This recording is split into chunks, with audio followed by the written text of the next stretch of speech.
Hey, what's going on? This is Dave Umphris in Denver, Colorado with the Flourish Real Estate Network, and I want to talk to you today about creating a 135 business plan. This is a really simple tool to create a business plan that we use on our team, and I think a lot of people use, but it's often misunderstood. So I'm just going to take a couple minutes and break down our process for creating this business plan, and hopefully it spurs you into creating your own business plan. Now, we use this in the context of real estate. So I run a real estate network of agents and teams hubbed in the Denver, Colorado area, spread all around Colorado.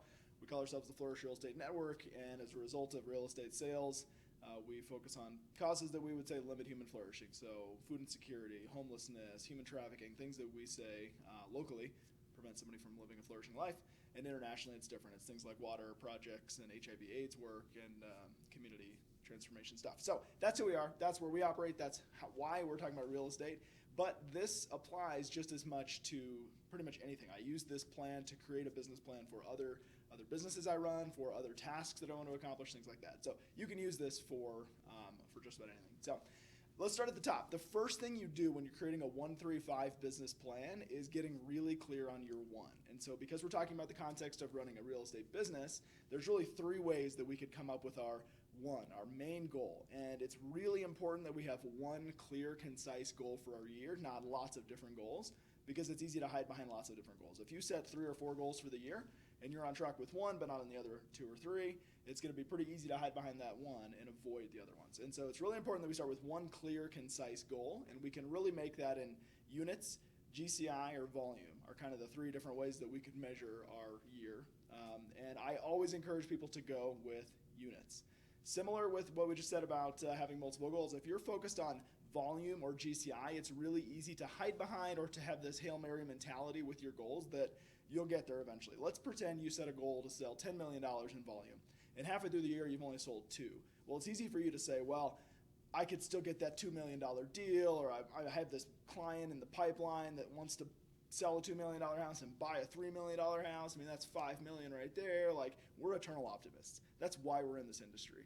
And so we have to recognize that, and because of that, adapt our planning and focus on units. So I always encourage people to get really clear on their unit goal for the year, and then focus on that, build their plan around that. And so we're going to start with a really clear goal. I'm going to make a sample business plan. Sometimes it's helpful to watch somebody else make it, and then you could tweak it, change it, make it your own, add your own things in, etc. So the first thing I'm going to do is get really clear on my unit goal for the year. And so for 2023, the unit goal I'm going to put up here is to close 12 transactions for the year. Okay? Just units. And we'll leave it at that. And so the next step I'm going to take is to get really specific on the 3 priorities or the 3 focuses that I'm going to put pressure on to see those 12 transactions. And so I'm going to put 3 lead generation sources, or usually it's sources that I'm already working so that I have some traction with some of these things. But the 3 that I'm going to talk about, and I'll write them up here as we go. But my first, let's switch colors here. My first strategy for my business plan to find 12 transactions, to close 12 transactions in 2023 is going to be farming. And so I'll say farming. Number 2 is going to be open house. And my third strategy for closing 12 transactions in 2023 is going to be my sphere of influence, my SOI. And I'll write a lot of this plan down, and towards the end it might turn into just talking about it, and you'll be able to write it down yourself. So the first one is farming, and one big misconception with creating a 135 business plan is that we want all 3 of these to add up to 12. And that's not the case. What we really want is to come up with a business plan of each of them to hit 12. And so in my farming business plan here, I want a strategy that leads to 12 closings from farming. And so 12 farming closings is the goal. And obviously at the end, I'm going to have built a plan that theoretically should lead to 36 closed transactions, even though my goal is only 12. And that's strategic. If we're focusing on the tasks required to close 12 from this, 12 from this, 12 from this, we're going to accidentally hit 12 total.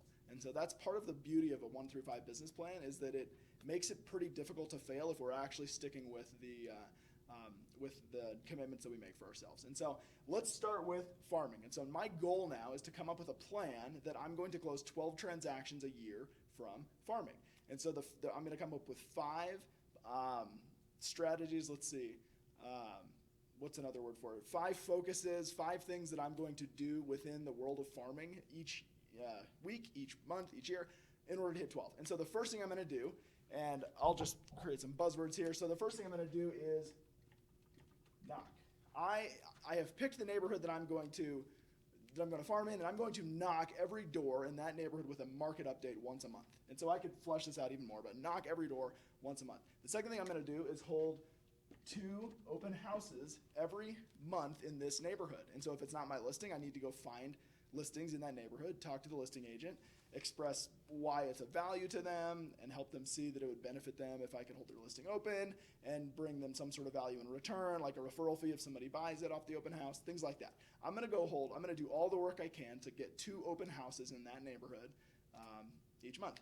Number 3, I'm going to do a breakfast giveaway once a quarter. And so in this farming neighborhood, I'll say breakfast once a quarter. And once a quarter, I'm going to go on a Friday morning, I'm going to go pick up a couple hundred Chick-fil-A chicken biscuits and go stand at the corner with a sign and all of my yard signs, and hopefully folks from my team are going to join me. And as everybody leaves the neighborhood to go to work that morning, I'm going to give them breakfast, thank them for, coming to my open houses. They're going to know who I am. They're going to recognize me. They're going to see our signs, etc. If there's multiple exits, then we need multiple team members at different exits.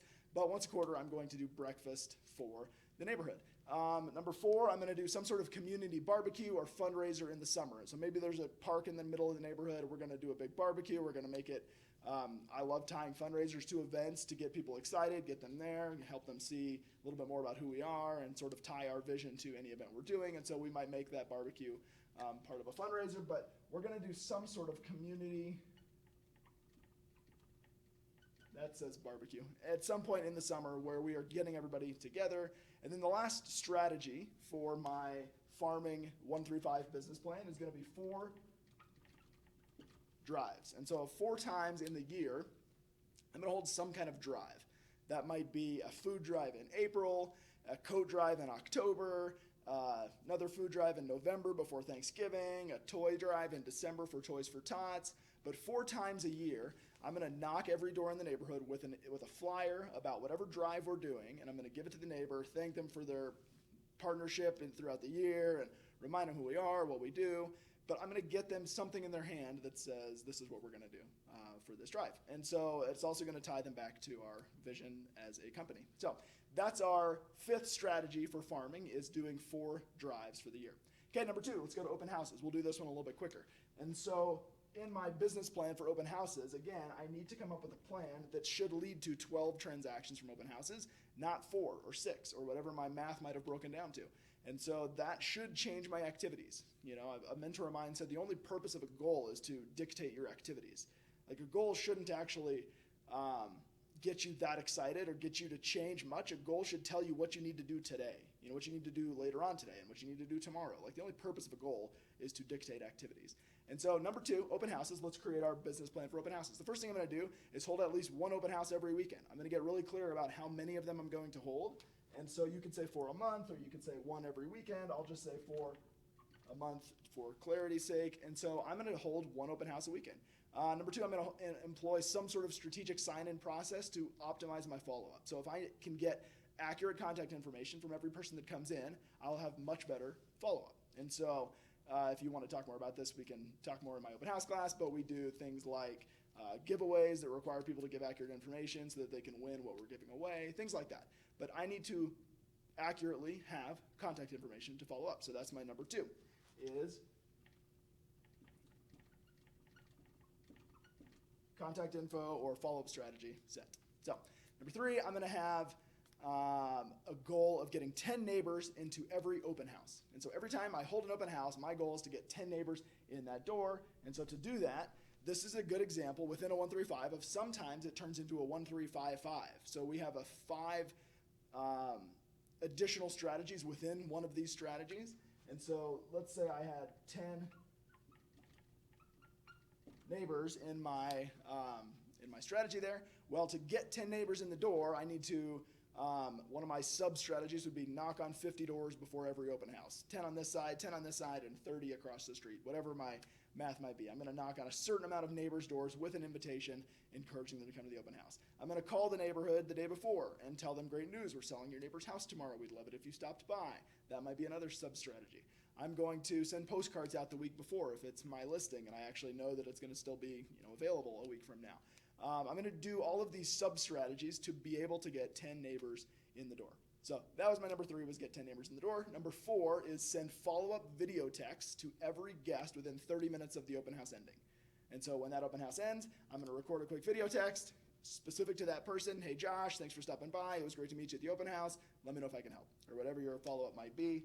But I would say 10 video texts. Or not 10, everybody. Everybody that comes in gets a video text. I don't know why I said 10. Within 30 minutes of leaving. And number 5, every guest on a listing alert or home value alert in a 36-touch drip campaign by the end of the day Monday. So when I go back into the office Monday morning, I'm going to get everybody that came in and signed in on some sort of alert. Maybe it's value of their home. Maybe it's the area they're looking in. If I don't know, then I'll just set it up for the area that we just saw. Maybe it's an ongoing drip campaign that I have with newsletters and things like that. But I need everybody on something by the end of the day on Monday. Okay. Number 3 is my SOI. And we'll go through it. You get the idea of what we're creating, and so we don't need to go break down the SOI one terribly deeply, but my first strategy for my SOI would be to have lunch or coffee with one person in my sphere every week. And so the rule would be no repeats per quarter, or if you have repeats, you have to have somebody else that week. But one of my goals here is just consistent hanging out and catching up and talking about life and business with people in my sphere. So lunch, coffee, once a week. Number 2 is to begin SOI building activity with some sort of weekly frequency. And so that might be a league or a hobby or some kind of thing where I can go to every week and build my sphere. We're not just nurturing our sphere of influence. We need to be growing it and building it. And so I'm adding that in my business plan. Number 3 is to add one sphere member, one SOI member to a home alert or a home update every week. And so the value of their home, you might use HomeBot or your CRM might have a similar thing, but once a week I need to get somebody else on one of these. And so when I look at my schedule on a Monday morning and think, well, I don't have anybody for this week, who do I need to go add on to this? Well, I need to start thinking about how I could build this and who can I talk to about the value of their home, or who can I reach out to and say, hey, I was in your neighborhood the other day and I saw some of the values in your neighborhood are going crazy. Like, do you have any idea what your home is worth? I mean, whatever that script might look like to add my next sphere person, so that by the end of the year I've added 52 people in my sphere onto some sort of constant update, so that once a week or once a month or however often things are selling in their neighborhood, they're getting some sort of automatic email from me with their home value. So that's number 3. Number 4 is add one sphere member to a listing alert every week. And so this might be a dreaming process with them about where they would go someday, possibly if they ever did move, or what's that neighborhood that you just know you can't afford, but you just geek out on the real estate that comes up in there. Make it a fun thing. Like, make it somehow get everybody 52 a year, one a week, somebody on a listing alert in your sphere as well. And then my number 5, and this is the business plan that I just created for the example here. You don't have to take these same ones, obviously, but number 5, host some sort of quarterly event for your VIP sphere every quarter, obviously. And so that might be a barbecue or a pie pickup at Thanksgiving or fireworks or a pumpkin patch thing. Lots of times we like to tag onto other events. And so we did one recently where there was a fall festival and we could have a booth there, but we could have everybody come to our booth and we would, pay for all their stuff at the fall festival. And we turned it into our event, but we tacked on to somebody else's event, really. And so that is number 5, some sort of quarterly event for your VIP sphere to touch every day. So the point of all of this isn't that you have to take this business plan. The point is that you can get some ideas from this and then go create your own plan. So keep in mind, super clear, concise, one goal, ideally based on units, not on volume or GCI. And then the 3 priorities within your goal that all lead to the total number. And so if your goal is 24 units, each priority should build out a plan to hit 24 units in the year, and then break down your strategies from that. So hope that's helpful. I hope you can take this and create a strong 1-3-5 business plan going into the new year. And I hope that 2023 is just the best year you've ever had. So, thanks.